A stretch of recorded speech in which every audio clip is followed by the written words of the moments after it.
Jangan lupa like, comment, and subscribe channel YouTube TVRI Bengkulu dan nyalakan lonceng notifikasinya.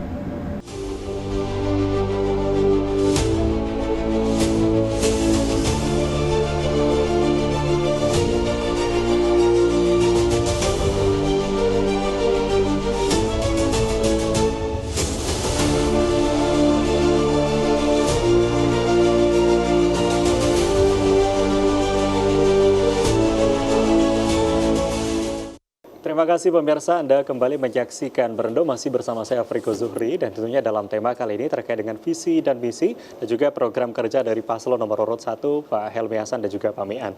Nah, kali ini kita kehadiran narasumber kembali, pemirsa, sudah ada Bang Didianto selaku juru bicara dari paslon gubernur nomor urut 1 Pak Helmi dan juga Pak Mian. Baik, tadi kita sempat ngobrol-ngobrol nih bersama dengan Pak Bang Kusmito terkait dengan bagaimana program dan juga visi misi yang akan dijalankan ke depan. Nah, kalau kita melihat memang di Pilkada serentak tahun 2024 ini menjadi pilkada yang spesial. Karena spesialnya adalah banyak generasi muda yang saat ini menjadi pemilih gitu ya, pemilih pemula, yakni generasi Z dan juga generasi milenial. Nah, pastinya dari Pak Helmi dan juga Pak Mian ini sudah ada strategi untuk bisa menarik minat, menarik suara gitu dari para generasi muda. Ini seperti apa kira-kira strategi yang dilakukan saat ini? Mengingat tinggal beberapa hari nih untuk pelaksanaan pilkada nanti. Gimana nih, Pak Bang Deddy? Ya,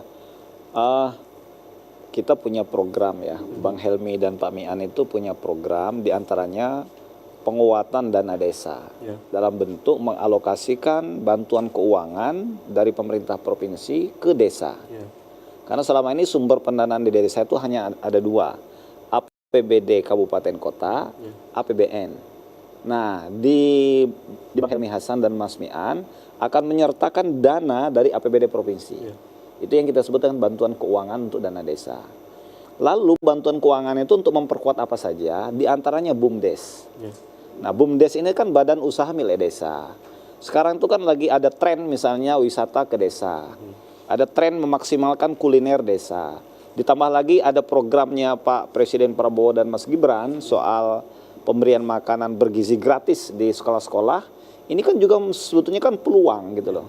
Ketika BUMDes itu mampu memaksimalkan potensi di desanya dengan support dana dari kita, maka itu membuka ruang bagi generasi muda kita di desa untuk aktif. Itu dari sisi itu. Belum lagi kalau kita bicara kan ada konsep kemudian bagaimana menghubungkan antar BUMDes. Artinya kan kalau menghubungkan antar BUMDes itu kan juga membuka ruang-ruang pemasaran. Di situ teman-teman kita yang punya ilmu marketing kan bisa kita berdayakan. Sekarang kan sudah canggih model pemasarannya, nggak lagi manual kan, sudah berbasis digital. Teman-teman kita yang ahli di bidang IT, digital bisa terlibat di dalamnya. Jadi ini adalah upaya-upaya yang coba beliau lakukan gitu ketika nanti terpilih menjadi gubernur. Maka itu dimuat dalam program kerja. Dan Bang, itu sudah kita sebarluaskan di desa. Jadi itu ada pertanggungjawaban publiknya nanti. Karena ada kalimat di stiker itu, bantuan keuangan APBD provinsi untuk desa. Kemudian di bawahnya juga penguatan BUMDes. Sehingga kalau misalnya nanti beliau terpilih, itu tidak dilakukan, itu dokumen bagi masyarakat kita di desa untuk menagih. Ini kenapa nggak berjalan? Jadi kita mencoba untuk menurunkan instrumen untuk mengukur kinerja pemerintahan secara sederhana. Kira-kira Artinya, itu. kalau kita melihat dari program sendiri untuk menarik dari anak-anak muda ya, ini salah satunya melalui program BUMDes. Salah satunya kalau kita melihat memang tren saat ini banyak adanya desa wisata, kemudian kuliner dan sebagainya. Adalah anak-anak muda yang diberdayakan di sini. Nah, kalau kita melihat sekarang anak muda generasi Z, generasi milenial, kalau ditanya butuhnya apa? Kami butuhnya ruang gitu. Jadi butuh aspirasi kami didengar gitu. Nah, hal seperti ini kalau dari Pak Mian dan juga Pak Bang Helmi sendiri seperti apa nih untuk menampung aspirasi dari anak-anak muda saat ini? Salah satunya adalah lapangan pekerjaan tuh. Ya, betul. Nah, untuk di Bengkulu sendiri seperti apa nih lapangan pekerjaan yang diciptakan nanti? Pak Helmi itu ketika menjadi wali kota ya Bang Kus ya, beliau mendirikan pabrik AMDK, air mineral dalam kemasan, mereknya Hidayah Water. Itu sudah dibikin, air gelas sudah ada, berbagai jenis botol sudah. Bahkan beberapa OPD sudah memaksimalkan air itu. Saya juga sudah beli air itu, kira-kira itu. Nah, itu skala kota, kan itu mampu merekrut tenaga kerja tuh di dalamnya. Ketika bila menjadi gubernur itu yang dia sampaikan, di debat pun dia sampaikan, mendirikan pabrik sawit. gitu loh. Karena ada sumber daya alam kita dalam bentuk sawit di Provinsi Bengkulu ini. Di situ kan akan menyerap lapangan pekerjaan. Apa iya bisa? Bisa, lawang di kota Bengkulu saja, yang dulu tidak ada rumah sakit, ada rumah sakit. Ya. Bayangkan berapa banyak yang bisa terserap oleh rumah sakit kota itu. Dari cleaning service, ya kan, nah, dokternya, bidannya, tenaga administrasinya, ya kan? Karena mereka sudah menghasilkan dana 58 miliar pendapatan rumah sakit kota itu. Dulu nggak ada rumah sakit. Jadi dia serius kalau menyangkut masalah menyerap lapangan pekerjaan.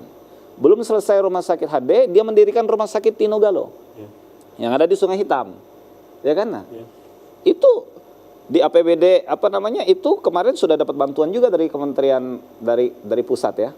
Luar biasa. Ini juga kan menyerap tenaga kerja. Jadi untuk skala provinsi itu yang akan beliau lakukan.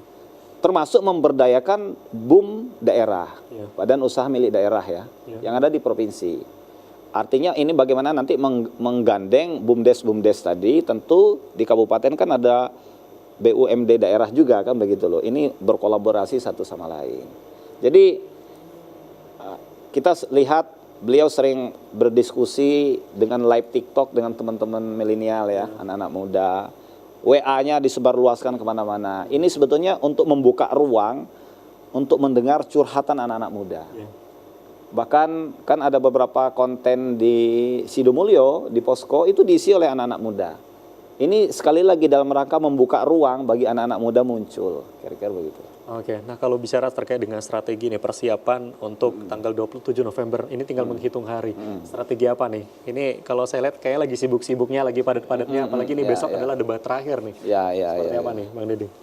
Ya kalau beliau sampaikan bahwa tugas kita adalah menyampaikan visi misi, menyampaikan program kerja, berkunjung kepada masyarakat, bersilaturahmi dalam bentuk pertemuan di dalam ruangan, pertemuan secara terbuka, karena kami memang hampir setiap hari itu ada sekitar 10-20 titik pertemuan ya. Nah, ketika semua proses itu sudah kita lakukan, ya tinggal kita berdoa kepada Allah, ya kan begitu. Siapa pemimpin yang akan diamanahkan oleh Allah Subhanahu wa taala yang besok itu akan dicoblos oleh rakyat kita. Oke, baik. Kita akan break terlebih dahulu, nanti kita lanjutkan untuk segmen selanjutnya. Ya pemirsa, jangan kemana-mana, kami akan kembali usai jeda pariwara berikut ini, tetaplah di Berendo.